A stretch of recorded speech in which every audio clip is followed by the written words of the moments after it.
Oi, eu sou a Marina, e esse vídeo é sobre comentários e considerações sobre o Príncipe Cativo. Eu tive a ideia de fazer ele depois que eu vi um vídeo da Amanda do Raposices, em que ela fala do tropo King and Lionheart, e é um vídeo muito interessante, eu vou deixar inclusive nos cards caso vocês queiram conferir, e vale muito a pena. Ela fala basicamente sobre esse tropo do rei e do escudeiro fiel. Acho que pra gente dá pra traduzir como escudeiro fiel. Eu sei que é um termo que hoje em dia, pra mim, tem até uma conotação um pouco mais de sátira, mas que mesmo assim ele se encaixa perfeitamente pro que a gente quer falar, né, pra esse tropo. Acho que dá pra entender bem. Então, enfim, é um vídeo bem legal, bem informativo. E aí, durante esse vídeo, a Amanda fala sobre Príncipe Cativo. Ela usa Príncipe Cativo como um dos exemplos. E quando eu vi o vídeo, eu só tinha lido o primeiro livro, mas eu já comecei a maquinar diversas coisas na minha cabeça, diversas coisas que eu queria falar sobre aquilo, e eu falei, bom, acho que se eu fizer um comentário, vai ser muito grande. Então eu preciso fazer um vídeo sobre isso pra poder botar pra fora tudo que eu sinto em relação ao Príncipe Cativo. Então, pra você que não conhece a história, Príncipe Cativo é uma trilogia da C.S. Pacat. Foi publicada aqui no Brasil em 2017 pela VR Editora. E como uma trilogia, a gente tem esses 3 livros que são O Escravo, o Guerreiro e o Rei, respectivamente. Então a gente vai basicamente acompanhar a história do Damianos. O Damianos, ele era o príncipe herdeiro do reino de Aquelos, mas ele sofre um golpe e quem sobe ao trono é o irmão dele, que estava na linha de sucessão depois dele. E o príncipe Damianos é vendido como escravo para o reino rival, que é o reino de Ver. Só que tem um problema no meio disso tudo, porque ele é vendido como escravo sexual do príncipe herdeiro, o Laurent, mas 6 anos antes, numa guerra entre Aquelos e Ver, numa das batalhas, o príncipe Damianos acaba matando o antigo príncipe herdeiro, que era o irmão mais velho do Laurent. Então, o Laurent, ele guarda ali uma mágoa do príncipe de Aquelos, porque, enfim, todo mundo sabe que foi o príncipe de Aquelos que matou o príncipe herdeiro, e hoje em dia Ver é comandada por um regente que é o tio do Laurent. Então a gente tem basicamente essa trama principal, e o Damianos, que na história a gente passa a conhecer como Daemon, ele tenta esconder ali aquela identidade dele justamente para poder sobreviver em Ver como alguém não só de Aquelos, mas como alguém da família real de Aquelos, né? E aí, assim, se você me acompanha há um tempo, você sabe que eu não falo muito sobre livros de fantasia, mas isso é uma coisa que eu tenho entrado bastante em contato recentemente, tenho gostado muito. Mas assim, Príncipe Cativo não tem exatamente elementos fantásticos, né? Porque às vezes a gente fala de fantasia, a gente pensa logo em magia e bruxas e vampiros e seres sobrenaturais, né, ou coisas sobrenaturais acontecendo, coisas que não fazem parte do nosso mundo. Mas Príncipe Cativo não tem muito isso, é só essa questão mesmo da fantasia medieval e de você estar num mundo que é bem espelhado da Idade Média. E, claro, não foi só disso que eu gostei. Príncipe Cativo, ele tem uma representatividade muito grande, é um mundo em que você ter relações com pessoas do mesmo gênero que o seu é normal. Inclusive em Ver é comum os seus escravos sexuais serem pessoas do mesmo gênero, porque eles não querem que os escravos, ou enfim, que as pessoas que têm escravos acabem engravidando, né, e tenham, enfim, filhos de escravos e tudo mais. Não querem fazer essa mistura, assim, de classes sociais, o que é bem interessante nesse caso, porque é bem justificável, mas, enfim, isso é Ver, porque isso também é muito interessante no livro, que a autora trata bastante dessa diferença de culturas entre Aquelos e Ver, o que eu gostei muito e marca realmente essa coisa de somos de lugares diferentes, né, o que é comum pra gente, às vezes até a gente vê diferenças entre um estado e outro, né? A gente que mora no Brasil e que é um país muito grande, um país continental, então a gente às vezes percebe essas diferenças culturais entre um estado e outro. E imagina você tendo diferenças entre 2 reinos, né? O que é realmente bastante reforçado no livro. E aí também outra coisa pra mim que foi muito positiva foi a questão política do livro, porque o livro ele é bem político. E assim, inclusive com jogos políticos, né?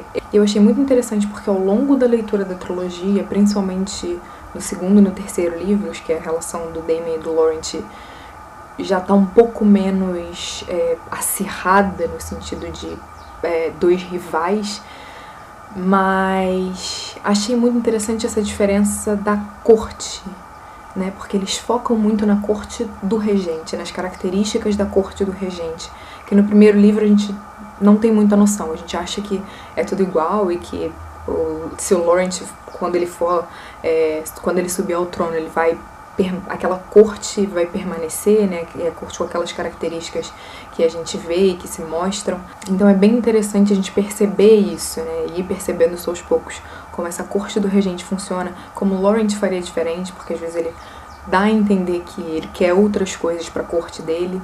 Então isso é bem legal. E aí, claro, como é um livro bem político, a gente tem também uns jogos políticos, né, e umas tramas, assim, às vezes até embates bem pessoais, principalmente em relação ao regente.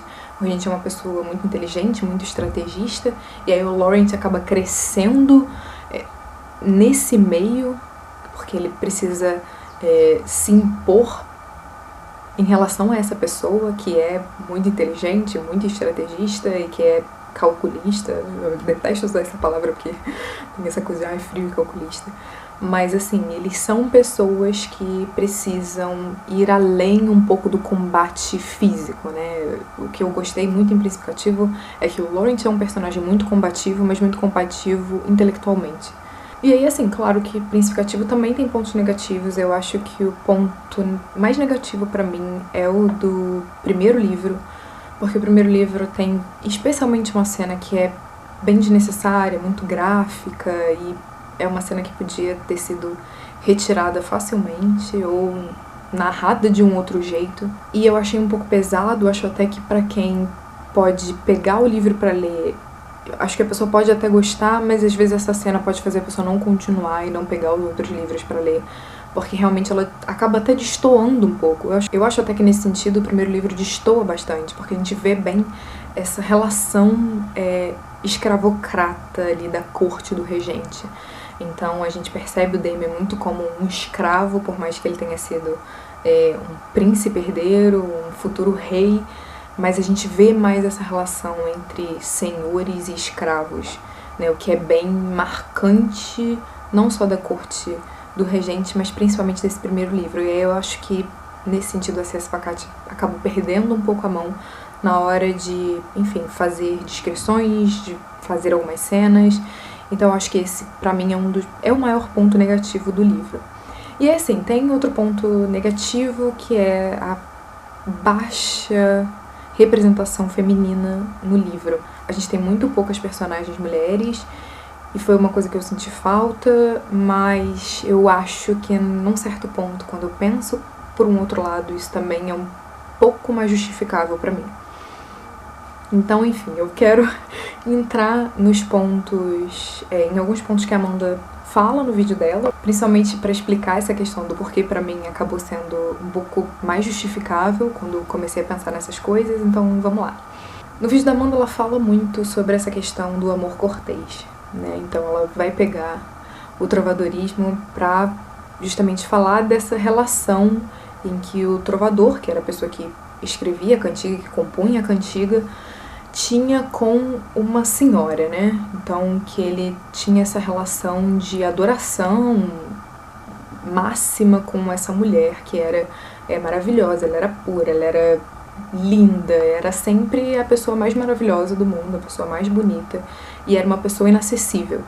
Então a gente ainda tem isso, porque quando você vai cantar o seu amor, e esse é um amor cortês, né, você tá ali fazendo a corte, você tá cortejando alguém, não é uma coisa explícita, né? Inclusive, na faculdade, meu professor falava que um homem e uma mulher na Idade Média não podiam falar muito um com o outro, né? Ou pelo menos sozinhos, porque isso já podia dar a entender uma relação amorosa ou sexual, enfim. Podia dar a entender uma relação que eles não tinham. Então, você tem um amor cortês e é uma coisa inalcançável. Você não vai nem falar com aquela mulher, você mal vai olhar pra ela e ela nunca vai olhar pra você. Ainda tem isso também, que é sempre um amor não correspondido. E aí, na faculdade, eu li um texto do Georges Duby, que é um texto que ele vai falar sobre o amor cortês, mas o que ele vai dizer? Ele vai subverter um pouco essa relação do amor cortês, porque na Idade Média a gente tem essa relação de vassalagem, então assim, se você está fazendo uma cantiga para uma senhora, ainda tem esse termo, né? Você está fazendo uma cantiga para uma senhora, então você é um vassalo daquela pessoa, você se coloca num lugar de vassalo, mas que na Idade Média a gente não tem mulheres senhoras, né? A gente não tem mulheres rainhas, a gente pode até ter, claro, mas são muito poucas. Então, enfim, o que a gente vê são homens senhores e homens que são vassalos desses homens, né? Então você tem essa relação entre homens. E aí o que ele vai dizer nesse texto dele? Ele diz que, na verdade, esse amor cortês e essa relação de vassalagem, por mais que ela seja para uma mulher na cantiga, você está ensinando uma relação de vassalagem de um homem para o outro. E aí o que eu gosto nessa questão de príncipe cativo, quando a gente reporta isso para príncipe cativo, que é um romance LGBT e um romance entre dois homens, é porque a gente vai ter justamente esse amor cortês entre dois homens. A gente vai ter essa relação de vassalagem entre dois homens. E a gente sabe que o Daemon é um escravo, mas o Daemon, ele, por muitas vezes, como uma pessoa também criada numa corte, enfim, criada para ser um rei, ele se porta de maneiras que não são próprias de um escravo, e a gente vai percebendo essas mudanças graduais dos momentos em que o Laurent começa a prestar mais atenção no Daemon, a prestar mais atenção no que o Daemon fala para ele e nos conselhos que o Daemon dá para ele. Então o Daemon, a gente sabe que ele é um escravo, mas ao mesmo tempo que ele não é. Que essa relação que ele tem com o Laurent, principalmente uma relação quando estão os dois sozinhos, ela não é uma relação entre um escravo e um senhor, mas ainda assim ela é uma relação de vassalagem. E o Daemon se coloca muitas vezes como um vassalo do Laurent. E aí, enfim, como a Amanda falou, isso é uma coisa que vai mudar, o que eu achei muito interessante, né? Isso, durante a narração, isso vai e volta. Então, uma hora o Daemon se coloca como vassalo do Laurent, outra hora o Laurent se coloca como vassalo do Daemon. E isso foi também uma coisa muito interessante. E aí, assim, eu acho que por isso eu penso justamente nessa coisa das mulheres, porque você vai ter uma corte, e aí eu não sei se a C.S. Pacat pensou nessa questão do amor cortês, e se foi por isso que ela escreveu, eu às vezes posso até achar que não, mas eu acho que faz mais sentido aí, nesse caso, a gente ter uma corte muito masculina, porque aí a gente tem todas essas relações de vassalagem sendo ainda mais reforçadas, de que os homens são vassalos de outros homens e não vassalos de outras mulheres. E é claro, isso é uma coisa que poderia ter sido subvertida, mas enfim, a gente tem também personagens principais que são masculinos. Talvez fosse ficar um livro muito grande se a C.S. Pacat fosse pensar em algo nesse sentido e colocando uma personagem feminina. E mesmo assim, as personagens femininas que a gente tem, elas são, eu penso em duas, né, principalmente a Jocasta, mas elas são personagens, assim, que são bem marcantes, o que não é desculpa, mas ainda assim. E aí outra coisa que eu queria aproveitar também para comentar, aproveitando que a gente está nesse embalo de Idade Média e da própria literatura medieval, eu acho também que, nesse sentido, Príncipe Cativo também tem muito a estrutura de um romance de cavalaria, porque no romance de cavalaria a gente tem episódios, né? A gente tem uma questão principal, central no livro, e a partir dessa questão central a gente vai enveredando para várias outras pequenas questões, várias outras cenas que podem ser, sei lá, cenas de batalhas, mas que elas vão todas culminar de novo para esse ponto central, e esse ponto central precisa ser resolvido. E aí eu acho que nesse sentido o Príncipe Cativo casa bem com essa estrutura de romance de cavalaria, que enfim é uma estrutura milenar também, né? Eu acho que eu posso até dizer isso, porque eu acho que, por exemplo, na Odisseia a gente também vê esse tipo de estrutura, né? Você sai de um lugar para ir para outro e você tem esse objetivo de chegar nesse lugar, mas nesse meio tempo você passa por diversas aventuras, né, até chegar naquele ponto, né, o que é bem o arco do herói, né. Mas eu acho que nesse sentido o Príncipe Cativo segue essa mesma linha, principalmente porque a gente tem batalhas, né, e a gente vai ter pequenas batalhas até chegar no momento principal. E o que eu acho interessante é que esse momento principal ele não se apresenta da maneira que a gente está preparado para ele se apresentar. Eu não gosto de dar muitos spoilers nas resenhas, que eu acho chato, sabe? Às vezes eu perco vontade de ler um livro quando eu escuto um spoiler, assim, muito grande, que entrega muito. Mas enfim, essa, digamos, eu vou chamar de batalha também, mas essa batalha final, ela não vai ser apresentada da maneira que a gente tá preparado, que a gente passou desde o segundo livro, pelo menos, preparados pra chegar, né? E isso também foi uma das coisas que eu gostei muito em Príncipe Cativo. Eu, no começo, enquanto eu tava lendo, eu pensei, putz, será que é isso? Comecei a ficar, assim, um pouco decepcionada, porque faltavam poucas páginas, mas depois falei, não, eu acho que faz mais sentido assim, né? A gente correr por esse lado, que eu acho também que é um lado um pouco mais político, da maneira como se desenrolou. O que faz muito sentido por um livro que é muito político, e que é muito político o tempo inteiro.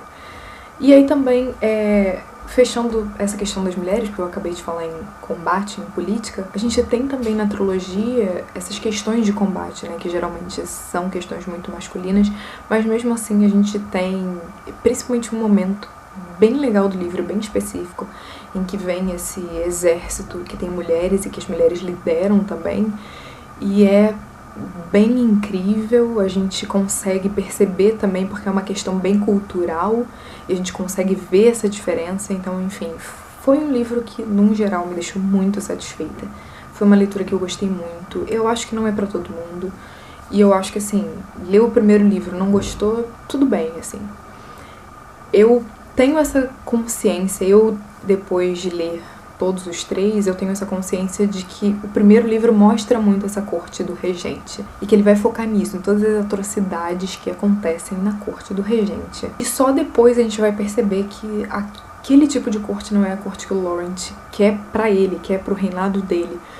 Mas mesmo assim eu não vou pagar de fã de 50 Tons de Cinza, que eu não vou falar, ai, vocês não entenderam, vocês precisam ler os outros 2 livros pra poder entender o primeiro. E assim, realmente, quando terminei de ler, eu queria reler principalmente o primeiro livro, porque no terceiro livro a gente vai perceber que muitas das coisas que foram feitas no primeiro vão ser justificadas ali, né? Então, assim, tem coisas muito interessantes e coisas que a gente não espera. E enfim, foi muito interessante, foi uma leitura maravilhosa pra mim. Eu já falei que eu não me canso de falar sobre o Príncipe Cativo, e esse vídeo é mais uma prova disso. Mas enfim, se você já leu o Príncipe Cativo, vamos conversar, justamente porque eu não paro de falar sobre ele. Se você não leu, me diga aqui se você tem interesse, se você gostou de alguma das questões que eu pontuei aqui nesse vídeo. Não se esquece de curtir esse vídeo, também não esquece de se inscrever nesse canal caso você não seja inscrito, e até o próximo. Tchau, tchau!